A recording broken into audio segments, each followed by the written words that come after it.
You're a Jedi.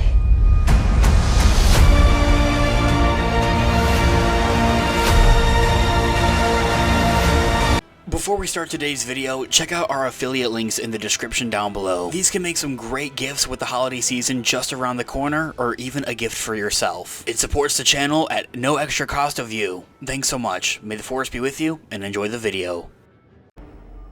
Hello there. This is where the fun begins. What's up guys, Unofficial Star Wars here. Hope you're all doing well, and in today's video we have an exciting new look and reveal at the upcoming Star Wars Skeleton Crew from Jon Watts and Jon Favreau, the two GOATs. We're going to go ahead and we're going to hop right on into it, break it all down for you guys with everything that we know and everything that we're anticipating right now. Before we do though, however, grab that subscribe button if you haven't already, as we're discussing and covering all types of Star Wars related news, leaks, rumors, theories, and breakdowns here on the channel. So if you guys are into any of that, go ahead and grab that subscribe button today.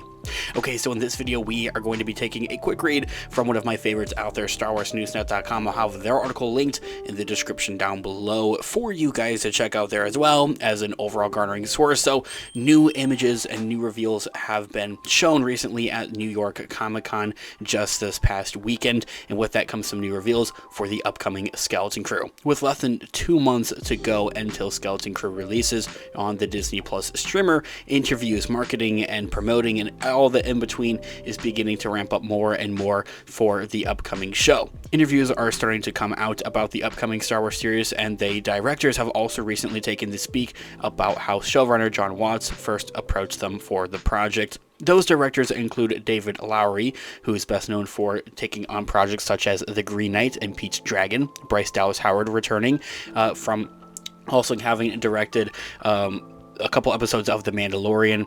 I want to say she directed an episode of The Book of Boba Fett, and I want to say she also directed an Ahsoka episode. Jake Scheifer, who had done Beef and the upcoming Thunderbolts movie as well. Lee Isaac Chung, and who had done the Everything Everywhere All at Once, alongside with him Daniel Kwan there as well. To say the least, a lot of awesome creatives, a lot of talented creatives behind this project, taking on director roles as well, and that in itself I think is just such an A+ for when it comes to any given Star Wars Disney Plus project. I feel like those ones always succeed the most. It always has a new feel, a new taste, a new spin on it for each and every week and every episode that does come out. Like The Mandalorian is super prominent for doing so. A lot of Marvel projects just don't do this for whatever reason. Instead, they just have one continuous director or showrunner throughout the entire process, directing all episodes of any given MCU show, which hasn't always worked out in the best favor. I think that in itself, having different directors brings on a different twist for each episode, as I had mentioned, and just does so much more good for any given project. Anyway, by which, if you are a Marvel fan, we have our Marvel channel linked in the description down below. So in a recent interview with Empire, Watts and each director had, except for the two Daniels,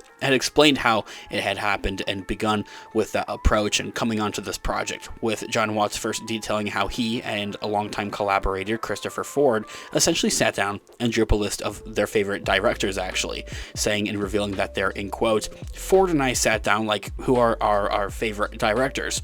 Who would be good at this? And we went to all the guys, and, you know, they all said yes. No one turned it down, actually. Hey, do you want to do this Star Wars project and play around with the volume, do previs, meet some pirates and some puppets, hang out with Jude Law? Yeah, that sounds great, they had replied with. So getting everyone on board for, you know, these different directors and taking on the Skeleton Crew project really isn't that much of a big hassle, to say the least. I think it's almost like one of those things that's just a no-brainer. Like, you're offered to do a Star Wars project, it's a no-brainer. You're going to take that on. David Lowery had chimed in and mentioned that Skeleton Crew sounded very similar to a project that he had actually just finished himself, saying and revealing that there, in quote, Jon had pitched it as a kids lost in the Star Wars universe, and then there's just a bunch of pirates, and I was like, cool, and I just finished a Peter Pan movie. I'm in the pirate world right now, and you were like, there's a robot named SM-33. I said, oh, shmee, that's a very Peter Pan, and then Jude Law is going to star, and I was like, oh, I think I just made this. Law had also played Lowery's Captain Hook, actually, in this Peter Pan movie, and to do it again in Star Wars was a dream come true. Ending that quote right there. That in itself is a pretty cool connection to have there, and just kind of hopping around to those pretty amazing projects just like that, and also being able to stay in that whole headspace and that whole helm, essentially, that universe of pirates, but this time maybe around more sci-fi pirates. I think that in itself, though, you know, doing the Peter Pan movie, just coming out of the Peter Pan movie, that in itself really lists for a great resume right there in itself. Like, oh, you just did a pirate movie, come do this pirate sci-fi show, pretty much. Now, continuing on here, Bryce Dallas Howard, a Star Wars series veteran at this point, very talented, and I love anything and everything Star Wars that she has done, had known about the project for some time now, and had known Ford for almost 20 plus years. She actually checked in while working on The Mandalorian Season 3 to see how it was going. She reveals all of that there in quote, "I've known these guys and Ford for literally over 20 years. Watts has a playbill from something that I had directed in college. My first time encountering grammar rodeo was with the Lucasfilm Pre-Viz team. I was working on The Mandalorian Season 3 at the time, and I was like, how is it? And they're like, it's so good."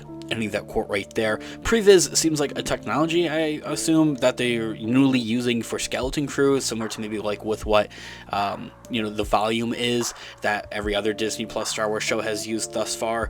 If you know more about that, let me know in the comments down below. Now, Jake Schneider had also kind of chimed in here with actually roommates with John Watts and Christopher Ford in college, so it seems that he was already happy to work with them. He had detailed their background creating a pirate radio drama, which would stand them in a good stead for a Star Wars series that has heavily featured pirate characters, especially in a sci-fi setting. He reveals more details about that there, and quote, "John and Christopher Ford were actually my roommates in college, so they probably were like, I guess we know Jake, and, you know, he can do one also. In freshman year at New York University, you had to do a semester of sound work. John and Ford's sound projects was a pirate radio drama. They've been working at this for a very, very long time." And that quote right there, it goes back to the roots and the passion of just pirates and ideas of pirates coming to life and storytelling wise, and now doing a show set in a galaxy far, far away about space pirates. It's like a full circle kind of moment in this kind of scenario. Now, this here all being said, guys, let me know all of your thoughts and opinions in the comments down below. I would love to hear what you guys are all thinking. Thanks so much for watching today's video. Of course, this has been Unofficial Star Wars. I'll catch you guys in the next one. Have a great one. May the Force be with you as always. Peace out.